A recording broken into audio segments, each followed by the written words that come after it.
tanpa memperpanjang waktu, langsung saja kita ke pemateri. Mari kita simak pemaparan dari pemateri kita. Inilah dia Kak Ilham Majid. Tak kenal maka tak sayang. Izinkan saya juga membacakan CV dari Kak Ilham Majid.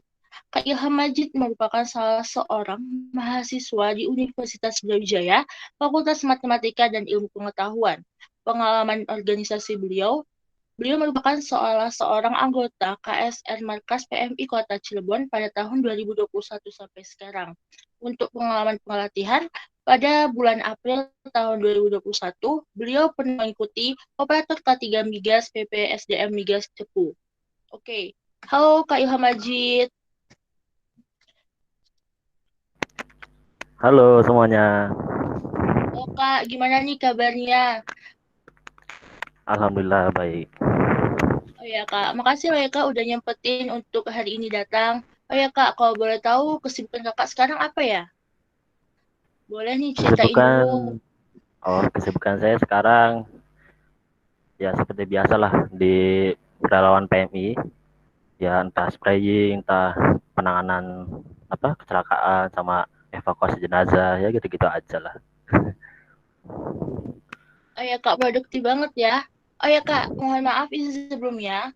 Sebelum memaparkan materi, juga saya ingatkan bahwasannya pemaparan materi berlangsung selama kurang lebih 75 menit, dan sisanya kita akan melakukan diskusi selama 15 menit. Dan kepada kakak-kakak sekalian yang telah hadir pada acara latihan rutin pada pagi hari ini, boleh nih sambil menyimak materi dari pembicara, juga menyiapkan pertanyaan-pertanyaan yang bagusnya yang nanti bisa dituliskan di kolom chat yang tersedia selama sesi diskusi berlangsung. Oh ya Kak, untuk sesi diskusi apa langsung boleh ditanyakan atau pada saat sesi diskusi ya Kak? Mungkin nanti saja setelah pemaparan materi saja. Oh, baik Kak, berarti nanti saya akan mengambil pertanyaan, mungkin dari beberapa pertanyaan saya akan mengambil satu pertanyaan terbaik ya Kak. Nah, berhubung kakak sekarang sudah pada penasaran nih dengan materi hari ini, boleh nih langsung kakak sampaikan materinya. Pada Kak Ilham Majid, dipersilahkan. Oke, terima kasih. Saya izin itu ya, share slide-nya. Baik Kak.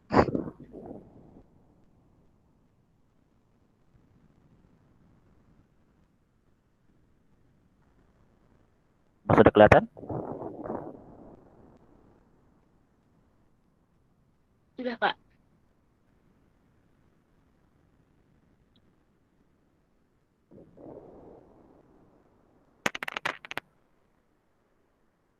Oke, bismillahirrahmanirrahim. Assalamualaikum warahmatullahi wabarakatuh. Selamat pagi semuanya.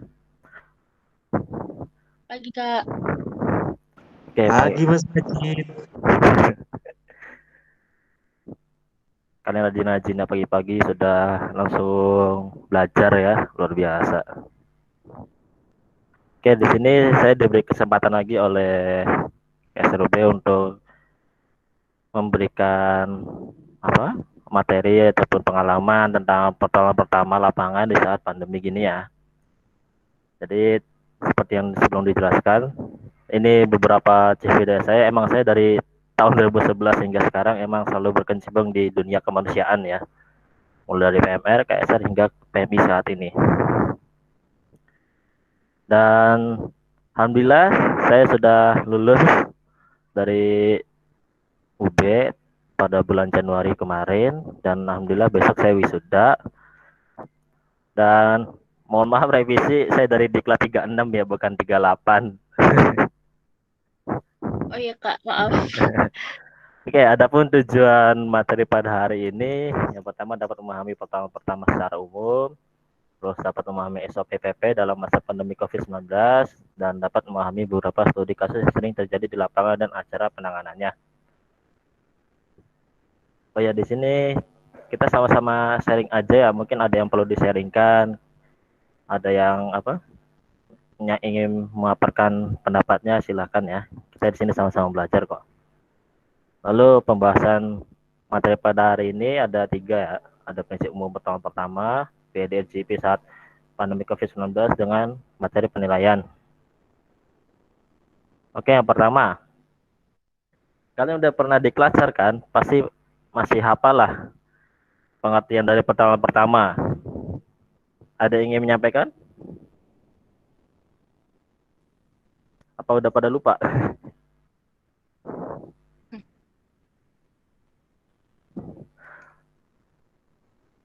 Oke, jadi pengertian pertama menurut pedoman PP edisi ketiga ya, yaitu pemberian pertolongan dengan segera kepada penderita sakit atau cedera sebagai penanganan awal sampai penanganan lebih lanjut dan lengkap dapat diberikan.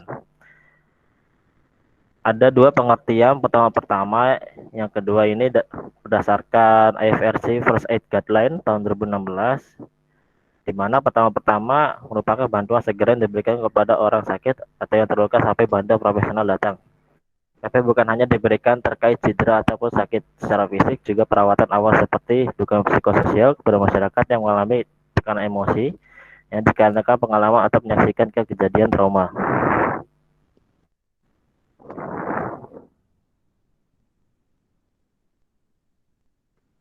Kalian juga nggak asing ya dengan tujuan pertama ini. Yang pastinya, yang pertama itu menyelamatkan jiwa penderita, yang kedua mencegah kecacatan, yang ketiga memberi rasa nyaman dan menunjang proses penyembuhan. Ketika kalian melakukan penanganan, jangan pernah lupakan nama tujuan PP kalian itu. Terus adapun dasar hukum pertama dan pelaku. Kemudian kami dapat menegakkan PP maupun pendidikan PP menurut Peraturan Menteri Kesehatan RI. Kemudian pengertian pelaku ya. Jadi pelaku adalah penolong yang pertama kali tiba di tempat kejadian yang memiliki kemampuan dan terlatih. Dalam proses penanganan, kalian perlu yang namanya persetujuan atau konsen, dapat didefinisikan sebagai izin dari pasien untuk menilai, mengobati, dan mentransportasikan. Yang pertama, persetujuan dinyatakan atau express consent. Yang kedua, ada persetujuan tersirat, implied consent. Yang dimaksud dengan persetujuan yang dinyatakan itu disampaikan langsung oleh keluarga ataupun korbannya. Lalu yang kedua, persetujuan tersirat itu melalui surat yang disampaikan sama korbannya. Terus selanjutnya persetujuan selanjutnya penolakan. Pasien dapat menolak jika korbannya sudah dewasa atau layak memberi izin. Kemudian dia tidak mengalami penyakit atau kondisi yang akan mengganggu penilaian. Selanjutnya, pasien harus mendapatkan informasi yang lengkap, memahami risiko yang terkait dengan menolak penanganan dan atau pemindahan. Selanjutnya, pasien sebaiknya diminta untuk menandatangani formulir penolakan sebagai bukti bahwa pasien ini menolak untuk kita transportasikan atau kita tangani. Oh ya Kak, maaf sebelumnya slide-nya nggak jalan Kak.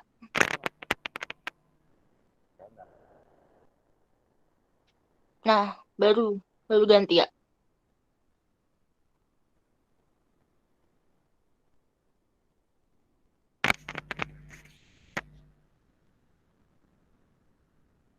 Gini jalan? Udah ganti tadi Kak. Oh, udah. Oke, kita lanjut ke selanjutnya kualifikasi pertama. Yang pertama, seorang pelaku PP itu harus memiliki sifat yang jujur dan bertanggung jawab, kemudian berlaku profesional, kematangan emosi, kemampuan bersosialisasi, kemampuan nyata terukur dengan dibuktikan dengan sertifikat, kemudian kondisi fisik yang baik, selanjutnya mempunyai rasa bangga. Rasa bangga di sini bukan berarti sombong gitu ya, tapi bangga karena kita membantu dan menolong gitu ya. Selanjutnya adapun hak sebagai pelaku pertama. Yang pertama, mendapatkan penghargaan, mendapatkan perlindungan, tidak mendapatkan penyerangan, mendapatkan akses untuk melakukan tindakan, mendapatkan izin untuk merawat orang sakit dan terluka. Selanjutnya, memberikan bantuan sesuai dengan kompetensinya, menolak tindakan yang bertentangan dengan etika medis, terus tidak dihalang-halangi dalam melakukan tindakan sesuai etika medis. Adapun beberapa kewajiban sebagai seorang pelaku PP, yang pertama pastinya ingat 3M, yaitu yang pertama menjaga keselamatan diri, tim, dan orang sekitar, serta penderita. Selanjutnya dapat menjaga penderita, dapat mengenali dan mengatasi masalah yang mengancam jiwa, meminta bantuan atau rujukan, memberikan pertolongan dengan cepat dan tepat berdasarkan keadaan korban. Kemudian melakukan Oh ya komunikasi. Kak, maaf. Gida. Izin nggak jalan lagi Kak slide-nya? Ya mungkin bisa di slideshow gitu Kak, biar bisa jalan secara otomatis.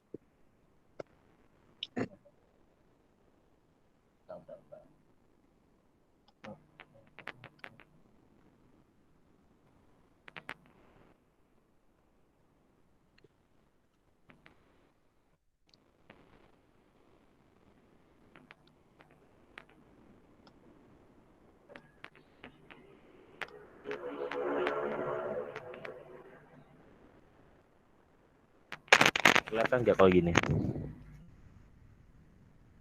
Belum muncul Kak di saya.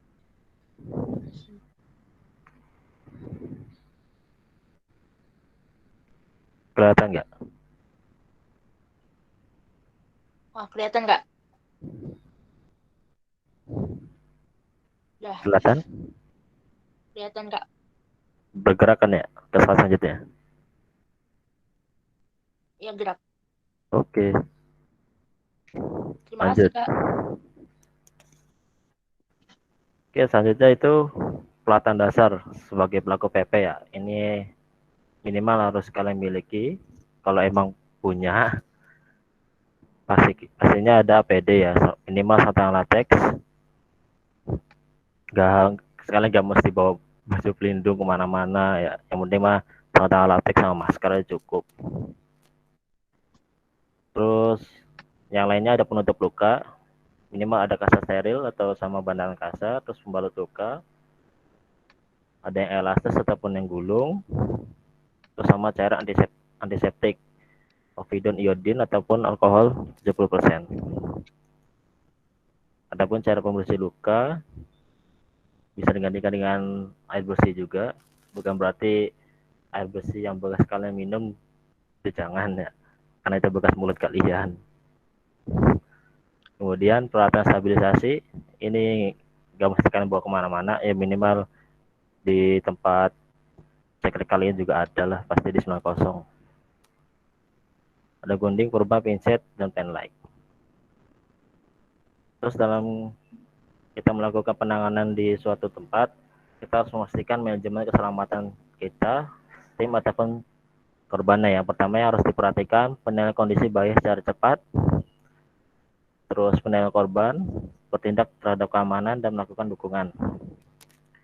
Terus lakukan pertolongan sesuai dengan standar dan aturan yang berlaku, selalu mengikuti pedoman keselamatan, keamanan personil, asesmen keamanan tempat, dan keselamatan korban. Oke, tadi penjelasan tentang pengantar PP-nya. Kita lanjut ke bantuan hidup dasar. Ini pedomannya sesuai dengan pandemi saat ini ya. Tadi kecepatan nggak? Enggak Kak. Oke, selanjutnya kita masuk ke bantuan hidup dasar. Itu upaya untuk mempertahankan kehidupan saat penderita mengalami keadaan yang mengancam nyawa. Lalu mencegah berhentinya sistem peredaran darah dan sistem pernapasan. Adapun sebab-sebab dari henti jantung, yang pertama karena penyakit bawaan, terutama penyakit jantung, terus shock, terus gangguan pernapasan, dan kondisi penyakit lainnya. Selanjutnya itu tentang rantai kehidupan menurut AHA tahun 2020. Kira-kira ini apa bedanya ISKA sama OHKA ini? Ada yang tahu?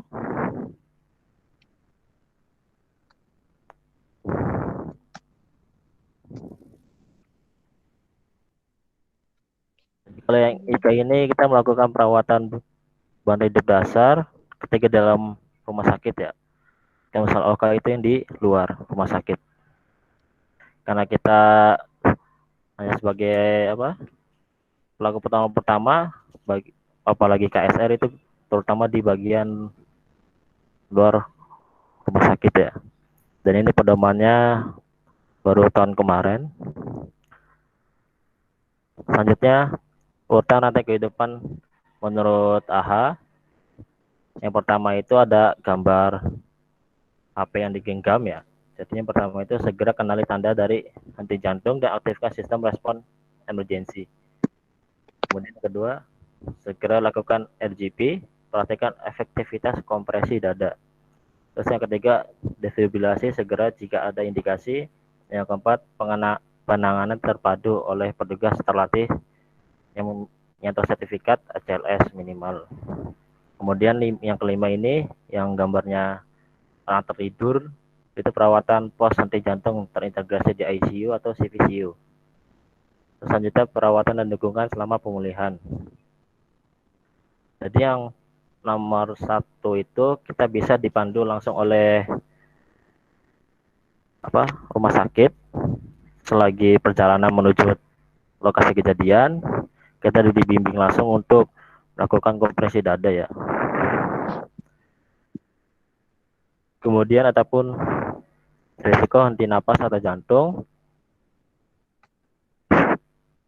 jika dalam waktu 2-3 menit kemudian oksigen paru akan habis.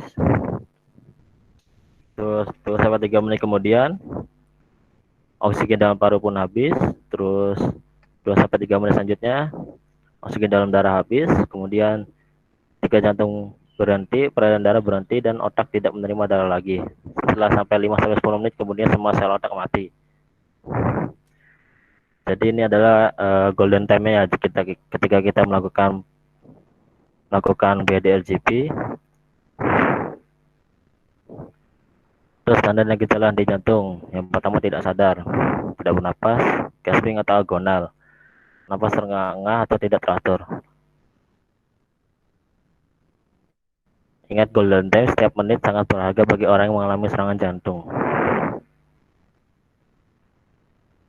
Ini cara kita menentukan titik kompresi. Kita perhatikan tulang rusuk paling bawah. Terus tarik ke bagian sternum atau baju pedang. Kemudian letakkan 2 jari kalian, terus letakkan tangan sebelahnya untuk melakukan kompresi. Mudahnya seperti itu ya, seperti yang diajarkan waktu di Kelacar.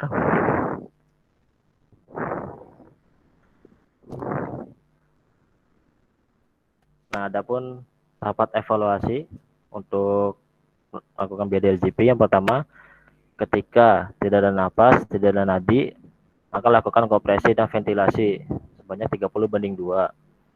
Terus jika napas tidak ada, nadi ada, lakukan ventilasi 10 kali per menit. Kemudian selanjutnya, jika napas ada dan nadi ada, maka lakukan recovery position, berarti korbannya sudah aman ya. Nah, yang harus kita perhatikan untuk sekarang ini, penawar awam tidak terlatih, itu tidak dianjurkan mengecek nadi, dan hanya dianjurkan melakukan kompresi dada tanpa kombinasi dengan bantuan napas. Jadi kita hanya melakukan kompresi dada saja sampai bantuan medis datang.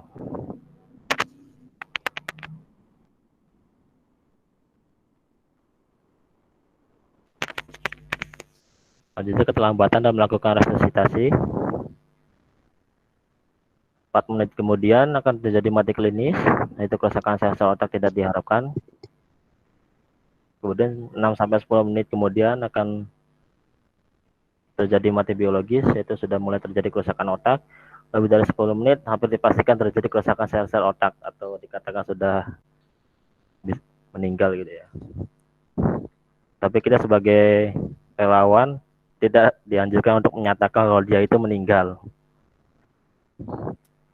Karena yang berhak menentukan itu adalah para tenaga ahli ya, seperti perawat, dokter. Kemudian tindak LJP yang berkualitas, penolong harus melakukan kompresi dada pada kecepatan 100 sampai 120 per menit, kemudian mengkompresi ke kedalaman minimum 5 cm, membolehkan recoil penuh setiap kali kompresi, minimalkan jeda dalam kompresi. Terus yang tidak diperbolehkan yaitu kalian melebihi dari 120 kali per menit, atau kalian melakukan kompresinya itu lebih cepat sehingga tidak ada waktu untuk dadanya itu melakukan recoil gitu ya. Terus menghentikan kompresi lebih dari 10 detik. Jadi ketika melakukan kompresi dada itu diusahakan tidak ada jeda ya. Lanjut ke sumbatan napas. Sumbatan napas dibagi menjadi dua, ya, ada yang parsial sama total. Contohnya kalau yang parsial itu tanda-tandanya itu suaranya ngorok, penging atau kumur gitu ya. Terus sumbatan total itu sulit bernapas, memegangi leher.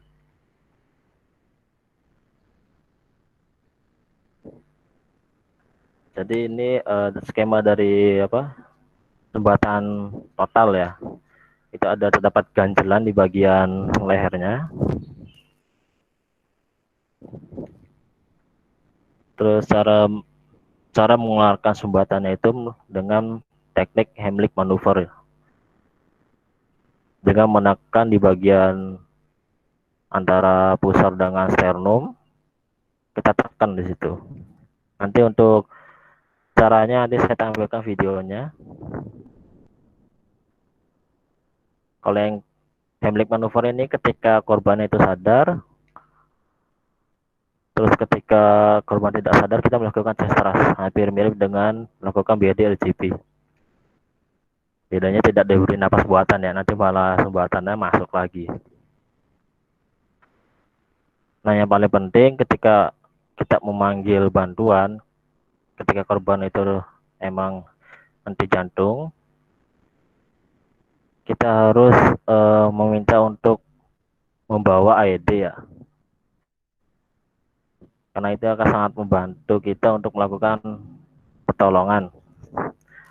AED itu apa sih? Jadi AED itu adalah sebuah defibrilator yang bekerja secara komputer yang dapat menganalisis irama jantung, mengenal irama yang dapat dilakukan defibrasi, lalu memberikan petunjuk pada operator dan mendengarkan suara dengan indikator cahaya.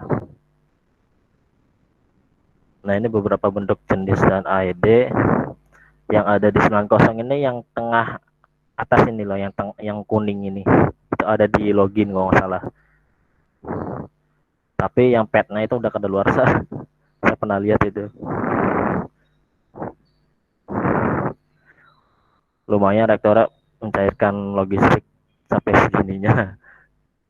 Cuma ya itu nggak pernah dipakai, eman.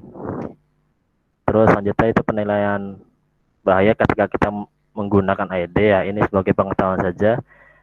Kita harus hindari namanya metal, besi, logam, terus permukaan yang basah, terus tempat-tempat yang banyak terdapat gas yang mudah terbakar. Karena sistem ini adalah kejut listrik, jadi ketiga ini adalah bahan isolator untuk penghantar listrik yang baik gitu ya. Nanti kalian malah kena juga.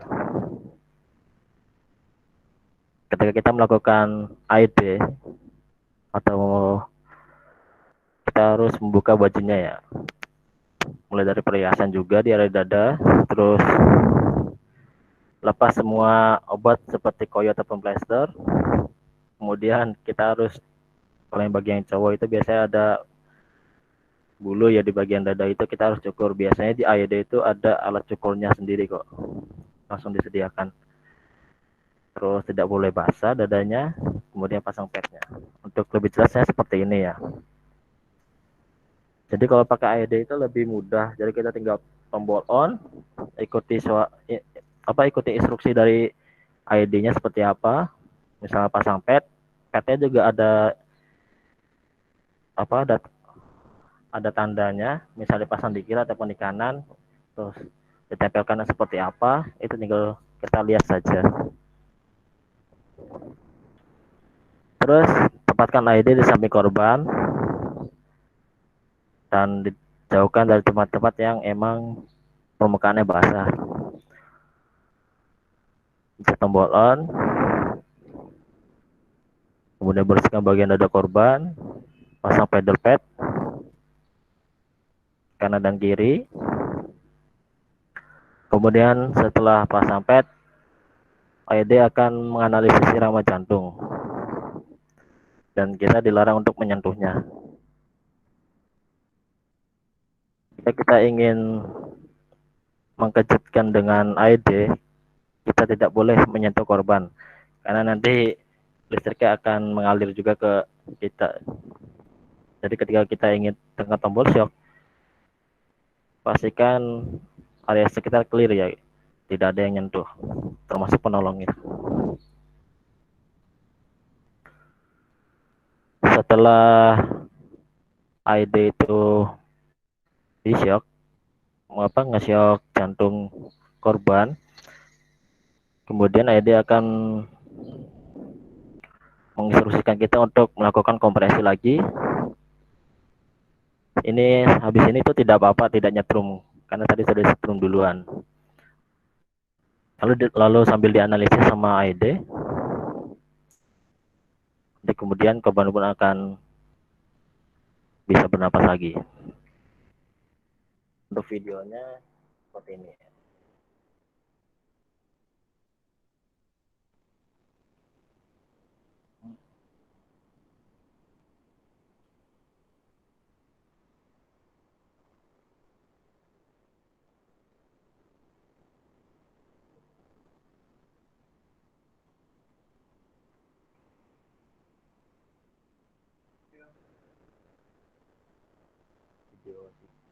Video si Pirang.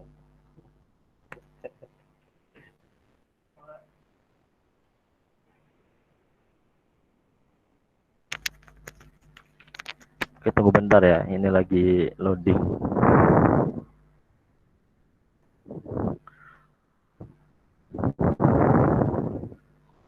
Kalau videonya tidak bisa dimasukin ke PPT karena menitnya terlalu besar.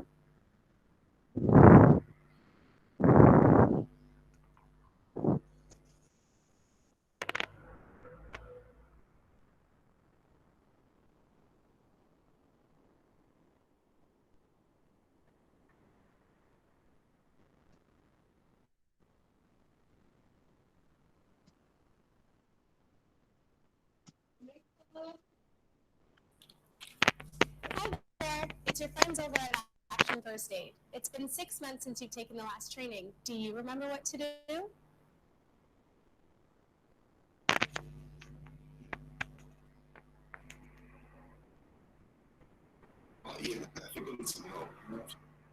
Sebelumnya kelihatan belum ini videonya?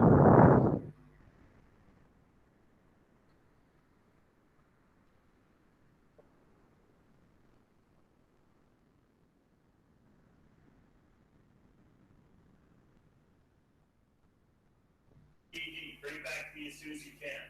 Kelsey, go stand outside and wait for the paramedics.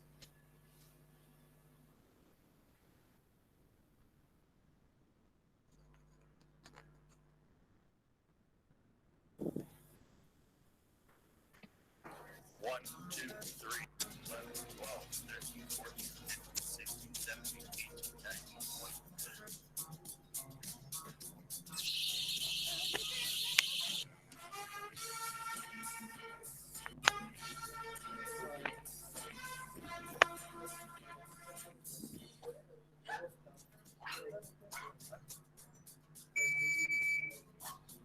Begin by removing all clothing from the patient's chest. Spare,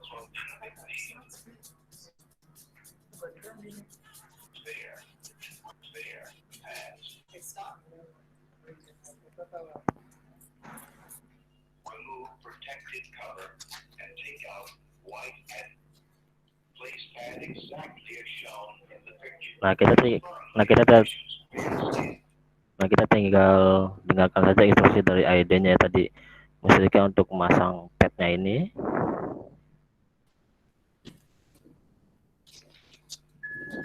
No one should touch the patient. Analyzing. Nah, kemudian dia akan menganalisa irama jantungnya. No one should touch the patient. Shock advised. Stay clear of patient. Reflection on the button. Nah, sebelum kita mencet tombol shocknya, kita pastikan clear, tidak ada yang menyentuh korban. Shock delivered. Be sure emergency medical services have been called. It is safe to touch the patient. Begin CPR. While CPR press and flashing from button for 50, 60, 70, 80, 10. Jadi seperti itu untuk penggunaan AED ya. Nah, selanjutnya pelindungan, melakukan penolongan ketika COVID-19 seperti ini ya. Saat berhadapan dengan korban yang menunjukkan gejala yang mungkin menunjukkan penyakit menular seperti pandemi ini, yang pertama, kita lakukan tindakan pencegahan untuk melindungi diri sendiri dan orang-orang sekitar. Kemudian kenakan masker jika ingin mendekati korban. Kemudian pisahkan korban di ruang terpisah ini jika di dalam ruangan ya. Ketika di luar, kita pastikan orang-orang tidak bergerumbul di dekat korban. Pastikan tepat jauh dari korbannya. Kemudian jika penyebabnya sadar, minta mereka untuk memakai masker, kecuali jika mengganggu pernapasan mereka. Kemudian minta teman atau keluarga dan saksi untuk menghormati ukuran jarak. Terus kemudian yang terutama ini jangan menyentuh mata, hidung, mulut atau wajah. Kemudian lakukan cuci tangan di akhir intervensi. Kemudian minta pendapat telepon panggilan darurat, dokter ataupun layanan darurat publik.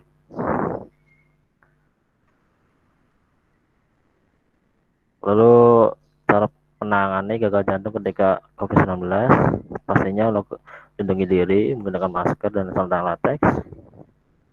Kemudian jangan memiringkan kepala korban, takutnya malah keluar cairan dari mulut korban terus malah menular gitu ya.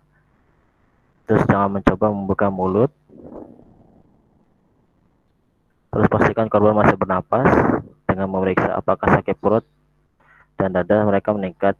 Terus jangan mencondongkan tubuh ke wajah korban, jadi posisikan tubuh kita itu di sejajar dengan perut korban gitu ya, jangan dekat-dekat daerah kepalanya. Terus jangan menempelkan telinga dan pipi kalian ke mulut atau ke hidung korban. Terus jangan terlalu dekat dengan mulut korban.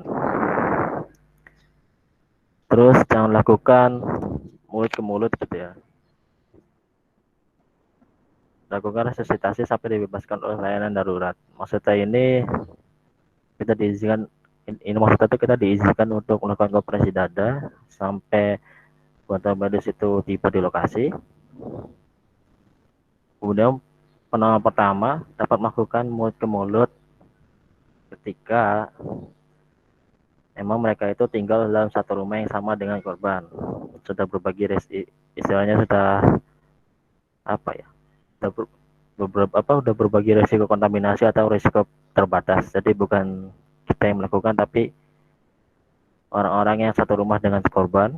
Terus korban bukan. Nah, ini untuk gambarannya lebih jelas seperti ini ya, untuk melakukan PDRJP di saat pandemi.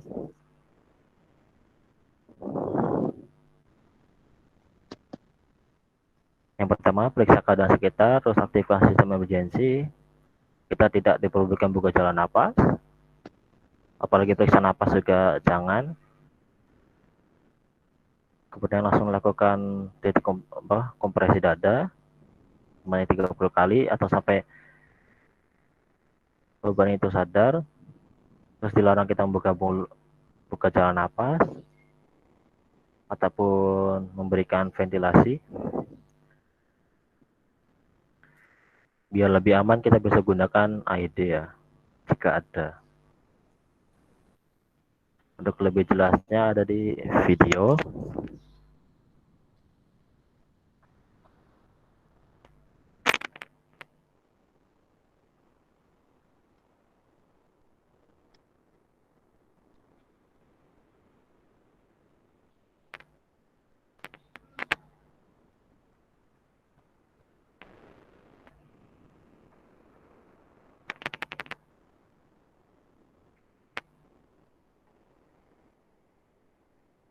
Day, 60 people suffer an out-of-hospital cardiac arrest in Texas. Research done shows us particularly which you can assume if this happens outside the home to a stranger, first make sure to put your mask on and then put a cloth over the victim's mouth. Nah, ketika kita mendekati korban, kalau bisa kita bisa tutup mulut sama hidungnya si korban dengan kain ataupun yang lainnya ya, biar terhindar dari penularannya. To minimize the spread of any particles during compressions. All you need to do now is two things. Step one, I want you to take out your phone. You're going to dial 911. Ada dua hal yang harus kalian lakukan. Yang pertama itu kalian bisa memanggil bantuan, bisa menghubungi 112, bisa menghubungin ke PMI sekitar ataupun PSC. You're going to put your phone on speaker mode. And you're going to lay it down on the floor next to you. This way your hands are free to do whatever you need to do while the dispatcher is there to also give you further instructions. 911, what's your emergency? Second, Nah, ketika kita telepon tenaga medis, kita disitu akan diarahkan untuk melakukan kompresi dada ya. you want to make sure that the person is on a hard surface. Not, you want to put one hand over the other, use the palm of your hand, and aim for the center of the chest. Lock your elbows and push hard and fast. The key to compressions is don't stop. About 100, you don't need to do mouth to mouth or take off their shirt. The idea is your hands are their heart.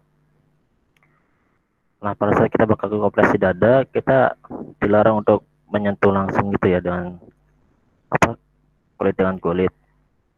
Diusahakan bajunya ini tidak dibuka.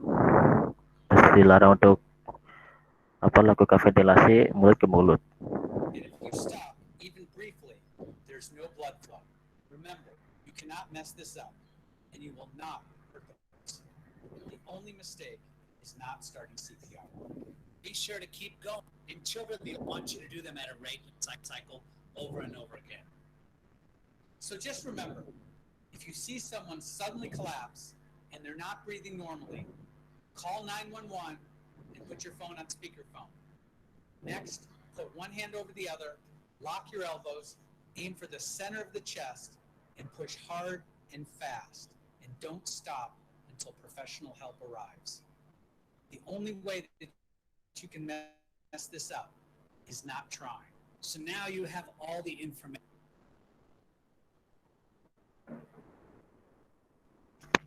Jadi seperti itu ya untuk melakukan BDFJP di saat pandemi. Paham semua kan ya? Pertanyaannya kalian simpan dulu, nanti kita diskusi di sesi tanya jawab saja. Kita lanjut ke penilaian. Ini bukan penilaian ujian, tapi penilaian korban. Ada alurnya. Yang pertama itu ada kasus trauma dengan kasus medis. Kurang lebih sama yang seperti kalian diajarin di Klatsar ya.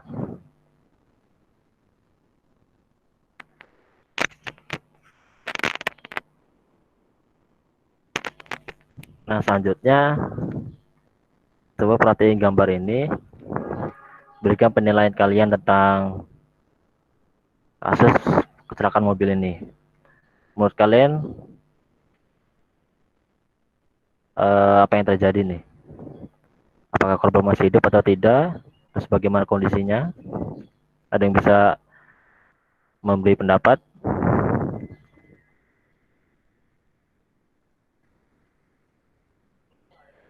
Mungkin Saya jadi, coba, Kak. korbannya masih hidup. Oke, siapa namanya? Terus fakultasnya dari Silakan. mana? Saya. Persilakan Kak. Oke. Menurut saya ini sih korbannya itu terjebak di dalam mobil gitu. Kalau kondisinya bisa jadi masih hidup, bisa jadi sudah meninggal gitu. Kemudian apa yang kamu lakukan setelah melihat kejadian ini? Apa langsung nolong atau gimana?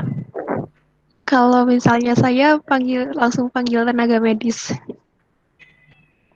Oh. Tenaga medis saja kah atau ada yang lain? Iya, soalnya itu kan kalau nggak salah kalau nggak salah ya, seingat saya tuh PMI punya alat kayak pemotong gitu loh, Mas. Oh, Tuh. iya, iya. Oke, masuk akal. Ada yang lain? Atau sama?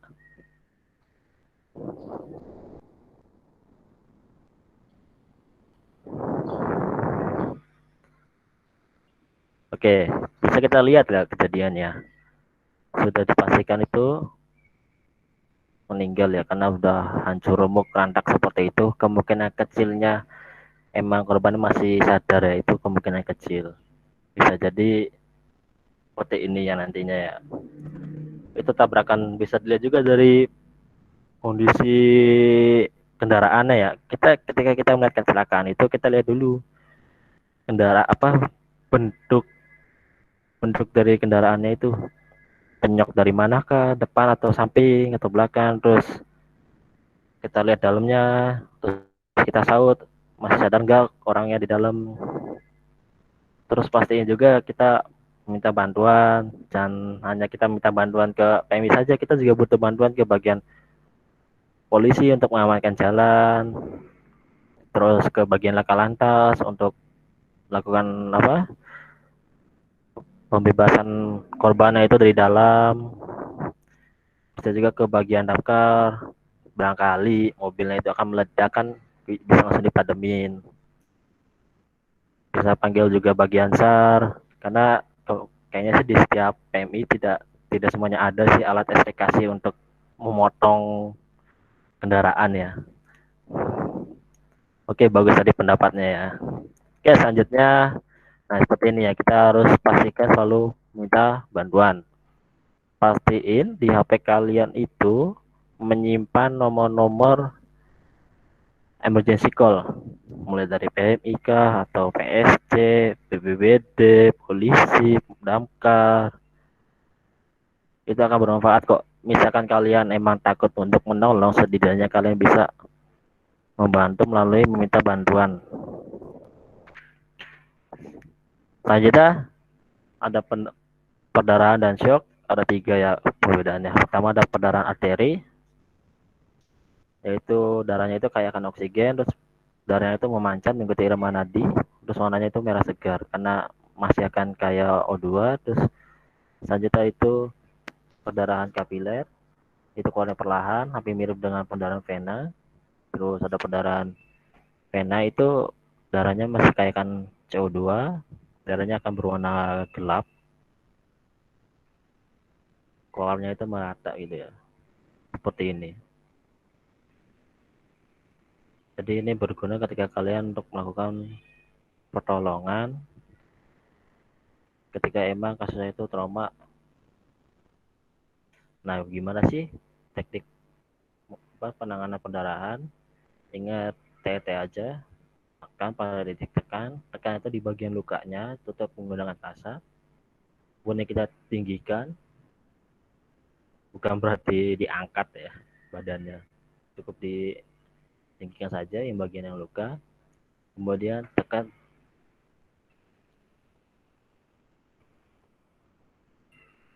lalu tekan bagian nadinya. Kalau misalnya di lengan itu ada di nadi apa ini, lupa aku.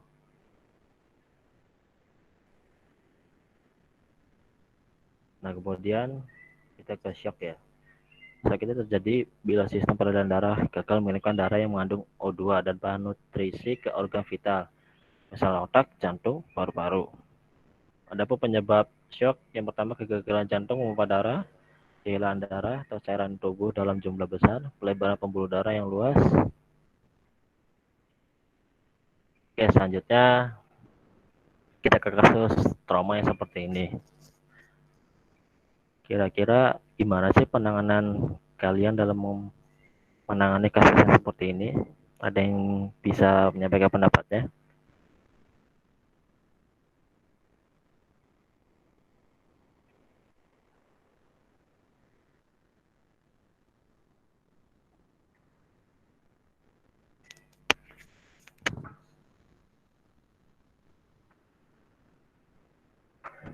Ada yang ingin menyampaikan pendapatnya menangani kasus yang seperti ini?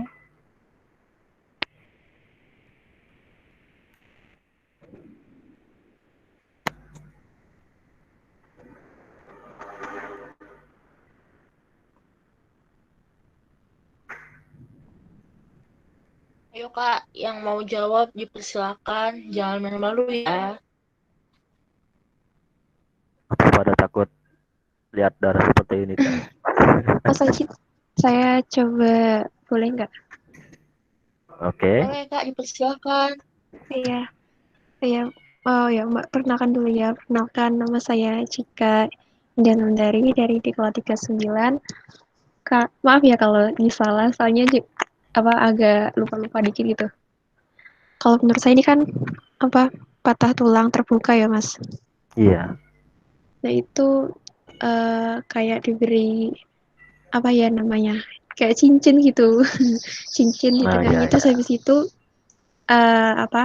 dibalut gitu, terus habis itu dikasih kayak semacam itu loh kayu gitu, apa ya namanya, tuh bidai tangan gitu ya, gitu menurut saya. Terima kasih. Oke, betul ya, kita bisa lakukan penanganan patah tulang terbuka ya. Kalau emang tulangnya itu tidak terlalu mencuat keluar, kita bisa langsung balut saja, kita tutup menggunakan, terus stabilkan dengan bidai. Bidainya gak harus bidai yang gede yang biasa kita pakai, itu loh, bisa pakai apapun yang bisa menstabilkan tulangnya ini tidak gerak-gerak itu loh. Mungkin bisa pakai pulpen kah ataupun menggaris gitu yang emang panjangnya itu jarinya gitu. Oke, bagus. Terus biasanya kalau kesleo itu bisa jadi patah tulang juga seperti ini ya kasusnya. Terus selanjutnya ke kasus yang seperti ini, itu benda yang menancap ya. Kira-kira apa yang perlu kalian lakukan ketika melihat kasus yang seperti ini? Ada yang ingin menyampaikan pendapatnya?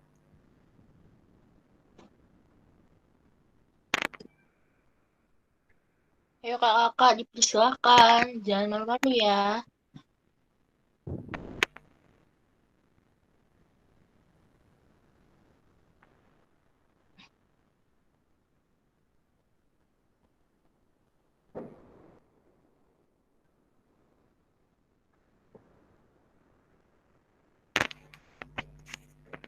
Oke, Kak Cika dipersilakan. Iya, makasih. Kalau menurut saya ini sebaiknya itu kayak jangan dicabut dulu gitu pisaunya. Ntar kalau dicabut darahnya takutnya ini keluar gitu. Terus? Habis itu bentar, saya inget-inget dulu. Harus kayak diamanin gitu loh bagian tangan yang kena pisau gitu. Sebaiknya jangan kayak ngurangin sedikit pergerakan di tangan gitu. Habis itu dibawa ke rumah sakit gitu. Terima kasih. Oke, benar ya apa yang dikatakan Cika ini. Jadi kita tidak boleh asal cabut, bukan hanya nanti darahnya keluar lebih banyak, tapi kita nggak tahu bakal kerusakan organ itu akan makin parah atau tidak kan. Kalau kita kan asal sebut aja gitu, meskipun kita cabut perlahan juga pun sama, itu kan pisaunya kan tajam gitu, nanti malah akan menggores lebih luas lagi, lebih lebar lagi lukanya. Diusahakan emang tetap dibiarin di tempatnya, kita bisa stabilkan, dibalut di antara pisaunya itu biar apa tidak bergerak ataupun tidak lepas juga. Kalau emang lepas sendiri ya is oke, nggak apa-apa. Yang penting jangan masukin lagi gitu kan, kasihan. Oke, selanjutnya kasusnya seperti ini. Apa yang harus kalian lakukan? Ini kasusnya Ayo ini Kak, luka robek dipersilakan. ini. Ayo yang mau jawab silakan, jangan malu Kak.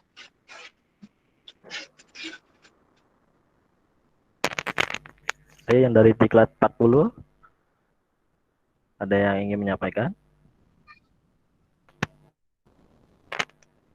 Nggak apa-apa kok salah, yang penting kita mau coba dulu ya kakak sekalian yang mau coba jawab.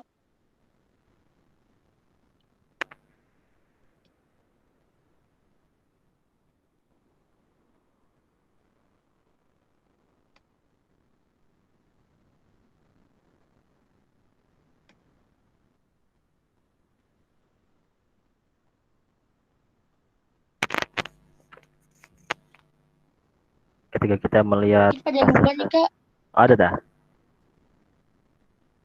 Siapa? mungkin banyak yang lupa nih Kak, boleh dong dikasih tahu jawabannya.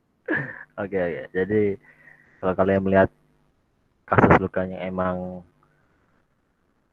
lebar, terus juga ada robekan kulitnya, begitu, apalagi itu di bagian pipi ya itu ya. Itu bagian kulit itu jangan kalian coba apa ya, uplik-uplik gitu loh, jangan. Dibiarin aja kayak gitu. Terus dibersihkan dikit pakai cairan infus, di apa dibalurin aja gitu, disemprot. Oh, Ya ya. emang agak perih sih, tapi biar bersih, mengurangi infeksi. Kita langsung tutup aja menggunakan pembalut tutup luka gitu, langsung tempel aja di situ, tapi ya jangan neken-neken rasa kesakitan korbannya. Tutup terus kita balut, terus kita bisa langsung rujuk saja ke fasilitas kesehatan. Ini sama ya seperti tadi yang luka tertusuk gitu ya. Nah, apalagi yang seperti ini. Kelihatan lebih segar gitu ya. Aduh, pagi-pagi.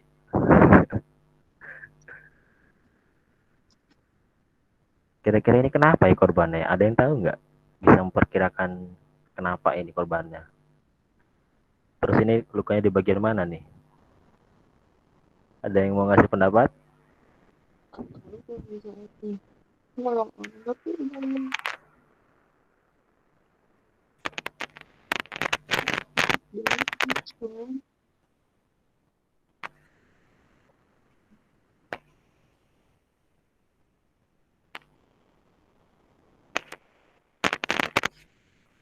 Barangkali ini moderatornya mau jawab juga. Lupa nih Kak. Jadi ini kasusnya ini Itu ada yang jawab Kak, apa? ditungkai mungkin Kak. Ada yang bilang juga bingung nih Kak gimana lukanya. Ya ini kasusnya di Kota Malang ini ya. Waktu saya masih di Malang itu.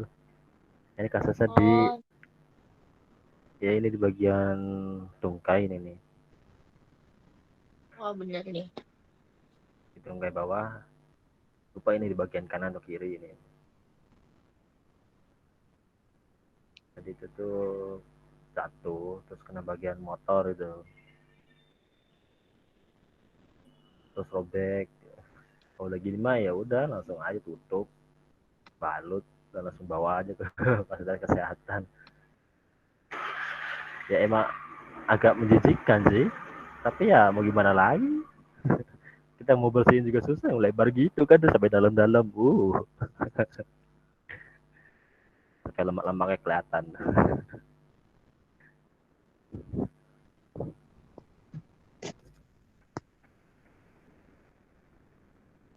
Selanjutnya ini yang sering terjadi ketika kecelakaan mobil, itu namanya ada terjadinya whiplash itu ya. Jadi adanya dorongan secara mendadak sehingga bagian tulang cervical atau bagian tulang lehernya itu akan ketarik gitu ya, dan pas korban langsung nggak sadar, terus kepalanya kayak langsung eglek-eglek gitu loh, kayak udah patah.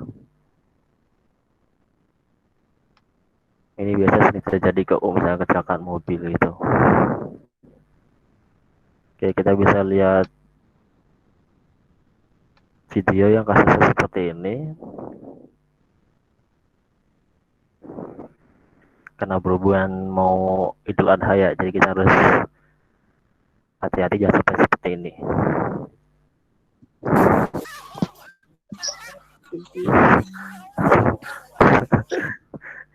Kalau seperti itu apa yang harus kalian lakukan coba?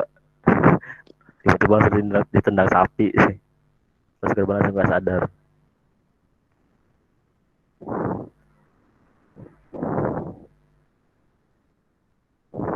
Tadi kecepatan ya videonya ya.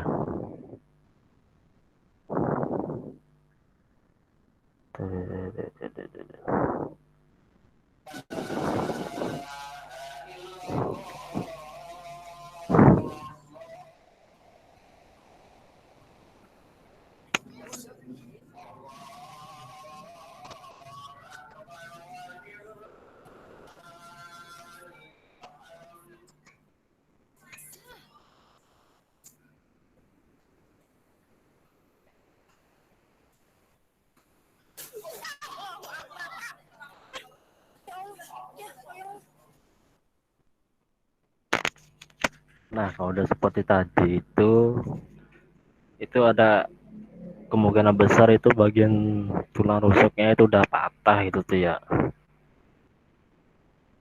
Terus ketiga juga jantung itu langsung henti mendadak.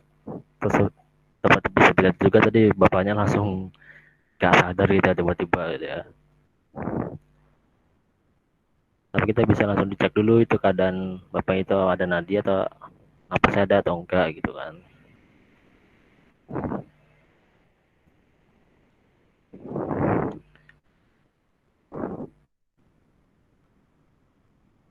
Oke, materinya cukup sampai di situ dulu karena terbatasnya waktu. Oke, kita bisa langsung ke bagian diskusi saja ya. Oh ya Kak, terima kasih. Nah, berhubung sudah ada yang bertanya nih Kak, bisa langsung saja ya Kak. Dari Kak Adela Balkis S. Saya Adel 38, maaf izin bertanya Kak. Dalam penanganan pertolongan pertama pada korban dengan kondisi luka seperti itu, pasti ada orang awam kan di sekitar kita. Nah, pasti ada yang membantu atau memilih pergi. Dan ada yang membuat tidak kondusif seperti tidak percaya pada kita, memvideokan proses penanganan, atau malah dari keluarga korban marah-marah ke penolong. Nah, bagaimana nih Kak cara mengatasinya orang seperti itu? Terima kasih. Oke, ini pertanyaan yang sangat bagus ya. Ini yang biasa sering terjadi. Biasanya ketika kita mau nolong itu ada yang ricuh, ada yang asal tolong aja, nggak tahu etika nolongnya. Kita bisa minta tolong warga sekitar yang emang masih mau diajak kompromi sama kita. Kita bisa minta tolong, Pak minta tolong kita amanin bapak ini ya, jangan rusuh dulu. Kita bisa ngasih perhatian juga ke bapak atau ibu yang rusuh tadi untuk tetap tenang ya. Kita melakukan pertolongan. Kita bisa seperti juga kita dari mana, kenalin dulu kita dari mana, terus kita melakukan apa gitu sebelumnya, pelatihan apa gitu biar mereka itu percaya gitu. Kita harus memberikan rasa percaya kepada mereka yang orang awam tidak tahu gitu, yang tidak tahu apa tiba-tiba ngelucu, apalagi keluarganya. kita harus memberi pengertian juga. Kalau misalnya kita emang nggak sendiri, kan bisa minta tolong penolong lainnya untuk menenangkan keluarganya. Kita bisa minta tolong juga untuk apa warga sekitar itu tidak ngericu gitu. Ya kita melakukan penolongan itu dengan cepat dan aman. Jadi seperti itu ya. Baik Kak, terima kasih. Nah, masih ada yang bertanya lagi nih Kak. Dari Kak Anini Dwi Maulidia dari kelas 40. Kak izin bertanya, seperti yang dijelaskan tadi bahwasannya jika melakukan RJP harus mengkompresi ke kedalaman 2 inci atau 5 cm. Apakah jika melakukan kompresi sedalam itu, apa tidak mempengaruhi tulang yang terkena kompresi? Misalnya, terjadi keretakan atau sebagainya. Terima kasih.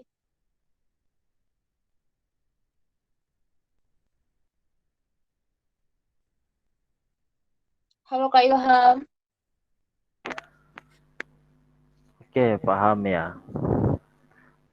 Jadi pertanyaan ini bagus sekali ya. Ini ketika kita melakukan kompresi dada tapi emang sekiranya itu ada tulang yang patah di bagian rusuk gitu ya. Oke, jadi selagi emang kita bisa melakukan pengecekan fisik dulu ya sebelum kita melakukan kompresi itu ya. Apakah ada keretakan ataupun patah tulang di sekitar dadanya. Ya semoga aja sih kalau misalkan ada keretakan di bagian dada mah aman gitu kan, tinggal langsung kita kompresi saja. Kalau misalkan dicurigai keretakan di bagian tulang rusuk atau bagian tajam pedang, kita kembali lagi ke tujuan BP.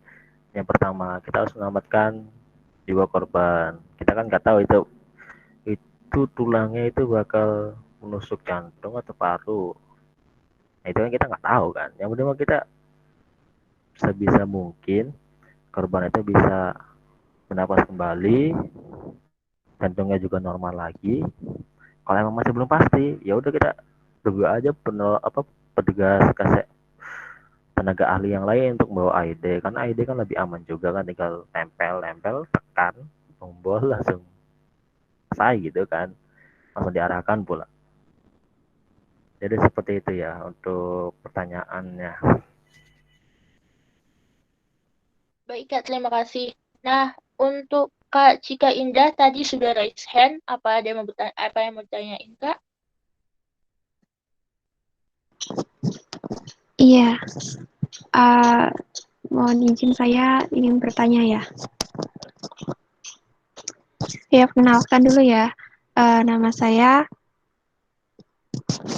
nama saya Cika Indah Nurwandari dari Diklat 39. Buat yang kasus tadi yang ada sapi-sapi tadi loh Mas. Itu kan kasusnya kan korbannya kan langsung nggak sadar di tempat ya, dan itu kan kayak ada kemungkinan tulang rusuk patah dan lain sebagainya.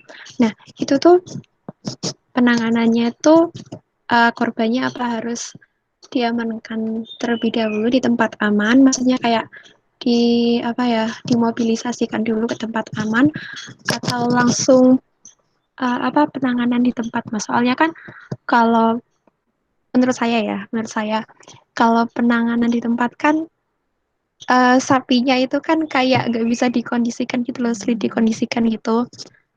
Terus seingat saya waktu materi diklat kemarin itu tuh kalau mau penanganan tuh kayak korbannya tuh harus dibawa ke tempat yang aman begitu. Itu bagaimana Mas? Terima kasih.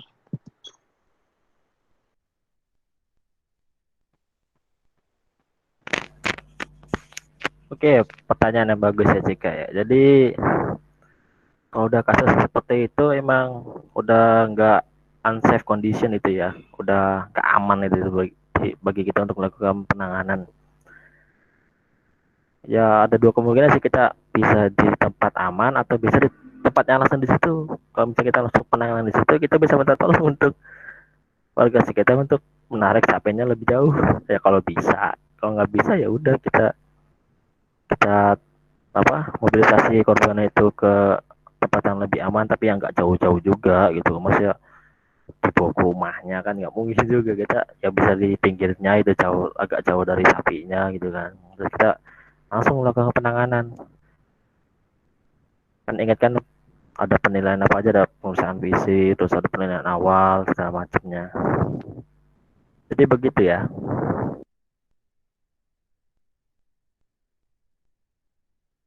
Iya, Mas.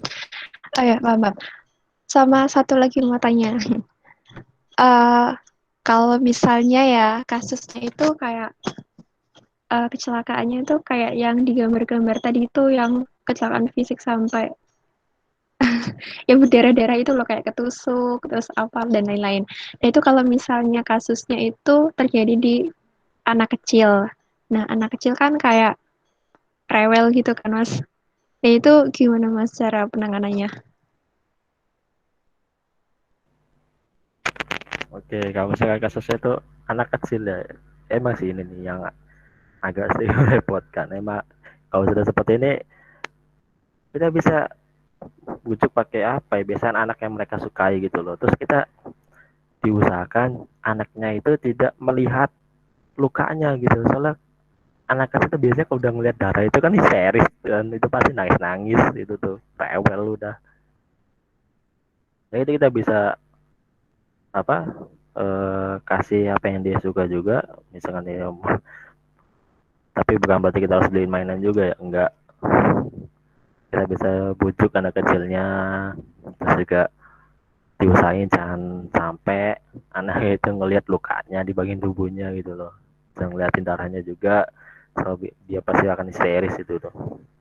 Kalau menurut saya sih seperti itu. Mungkin ada yang lain bisa menjelaskan juga kan, bisa bisa berdiskusi bareng di sini.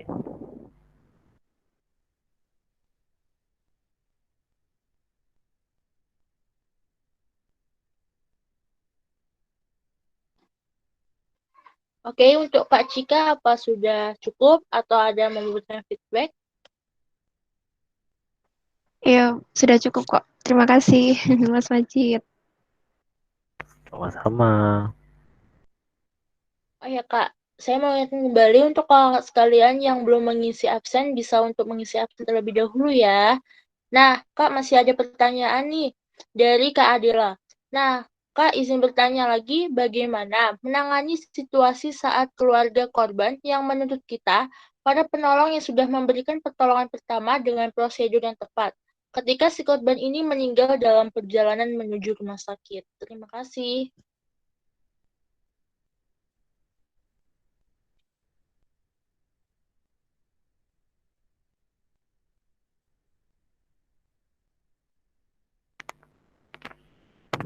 Oke, ini pertanyaan yang menarik ya ini ya.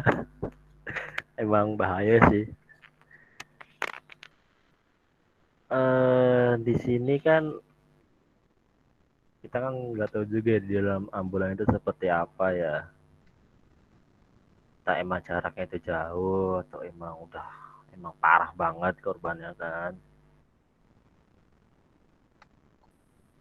Tapi kalau misalkan sampai korban menuntut gitu, eh, kan pastinya ada suatu perjanjian tuh kan, yang tadi yang saya sebutin di materi itu ada apa, persetujuan dan penolakan gitu kan. Kalau misalnya apa yang udah apa, kalau misalnya terjadi apa-apa ya harap maklumi gitu loh, kan udah ada perjanjiannya gini kan. Enaknya sih gitu kalau misalkan kita emang di situ ada keluarganya gitu kan. Kalau misalkan emang keluarganya datangnya telat gitu ya, itu bisa kita serahkan juga ke bagian dokter rumah sakit gitu kan. Biasanya nanti dokter akan bantu nih apa kak, kenapa bisa sampai meninggal dulu kan, nanti kan bisa bantu dijelasin juga sama dokternya kan. Yang paling enak sih kalau misalnya udah ada persetujuan penolakan gitu sih, tapi emang nggak mungkin juga kita lagi kupuh nolong gitu terus minta persetujuan segala macam kan. Kalau menurut saya sih seperti itu, kita bisa kita bandar ke pihak rumah sakit juga atau ke pihak atasan kita gitu kan, ini gimana kalau misalkan ada yang menuntut gitu. Saya sendiri pun belum pernah dapat kasus seperti itu tuh, alhamdulillahnya sih ya, jangan sampai.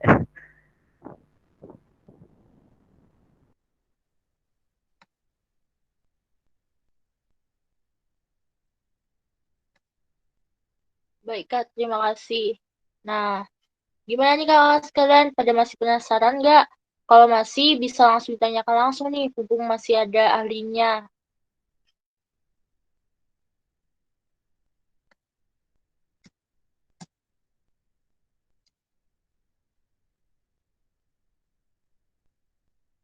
Ayo kakak-kakak yang mau bertanya bisa langsung nih.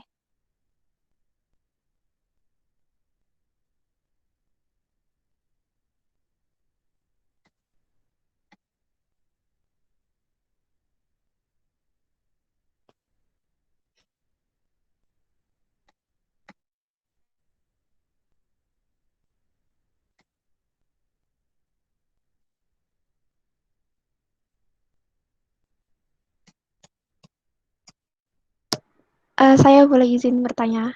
Boleh bertanya maksudnya. Oh, boleh Kak, dipersilakan. Terima kasih.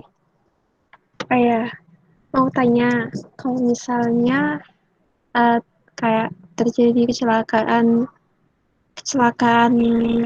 apa ya, lalu lintas gitu. Nah, itu kan mestinya harus ada PP ya mestinya. Nah, itu gimana cara penanganan kalau sebentar. Soalnya tadi kan ini kan kalau misalnya mau BADRCP yang berikan nafas kan orang rumahan, orang satu rumah itu yang masalahnya gagal jantung kan ya. Terus kalau misalnya studi kasusnya itu korbannya itu ada di lapangan itu gimana Mas?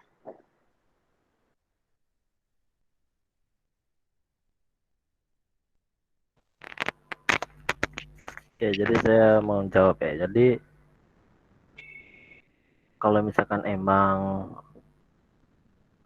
anggota keluarganya emang tidak bisa datang, tidak bisa datang segera, ya udah kita nggak apa-apa lakukan koperasi aja sampai dia sadar atau sampai tim tenaga kesehatan yang ahlinya itu datang.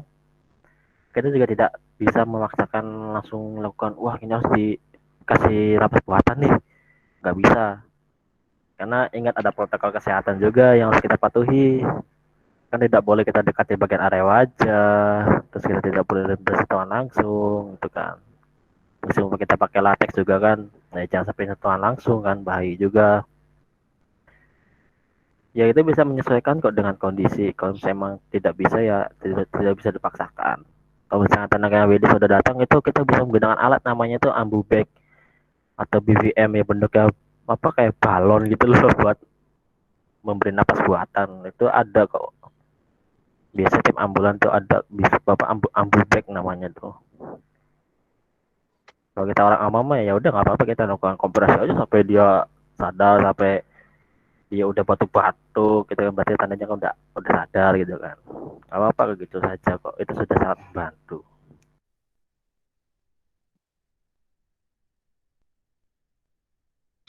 Jadi ini ya ada kayak alatnya buat masuk buat bantu napas buatan sendiri ya. Jadi nggak perlu dari mulut ke mulut gitu. Iya sebenarnya ada alatnya, cuma kan kita awam kan nggak mungkin bawa-bawa kan, kita juga nggak tahu kan alatnya. Jadi ya kita yang hanya bisa kita lakukan adalah lakukan kompresi saja semampunya kita gitu. Oke Mas, terima kasih Mas.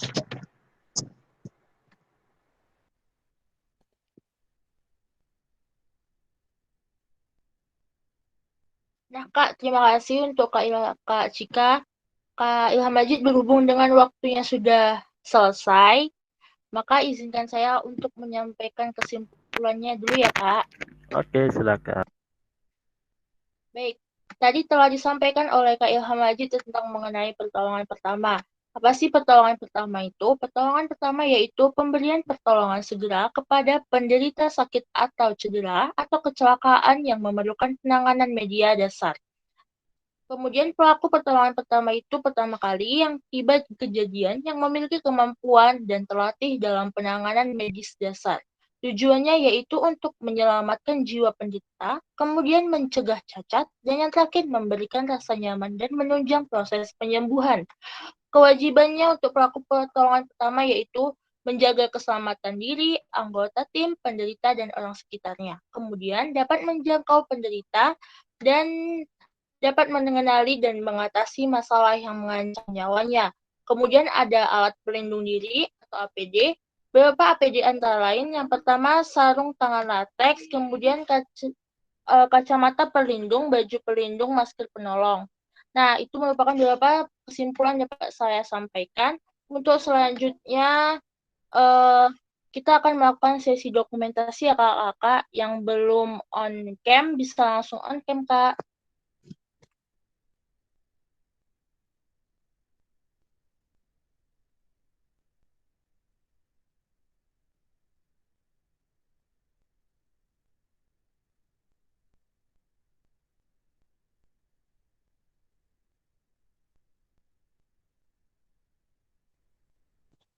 Ayo kakak yang belum on cam bisa langsung on cam dulu, Kak.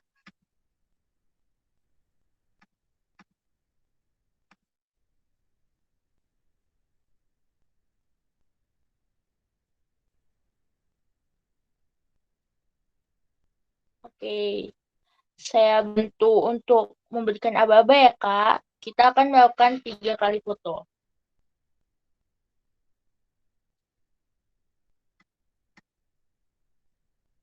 1, 2, 3.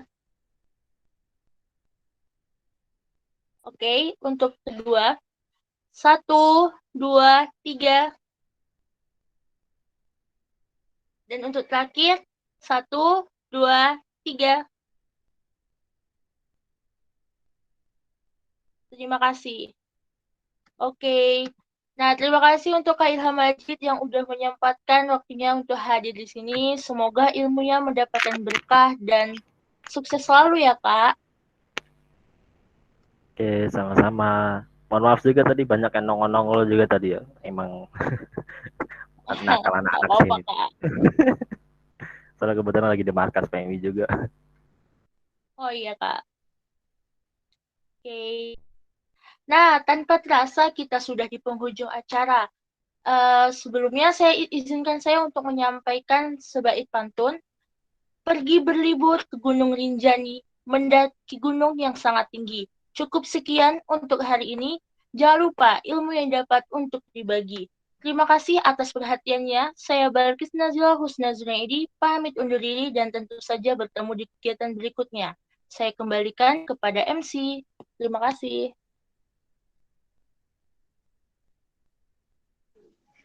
Baik, terima kasih. Sekali lagi saya ucapkan terima kasih kepada pemateri kita dan juga terima kasih kepada teman-teman serta kakak-kakak semuanya yang telah mengikuti latihan rutin yang kelima ini. Kepada teman-teman, jangan lupa untuk mengisi presensi serta mengerjakan post-test yang dapat diakses di kolom komentar. Baik, untuk mengakhiri kegiatan latihan rutin ini, marilah kita berdoa agar semua materi yang telah disampaikan tadi dapat kita pahami serta dapat kita terapkan di kehidupan sehari-hari. Berdoa menurut kepercayaan masing-masing dipersilahkan.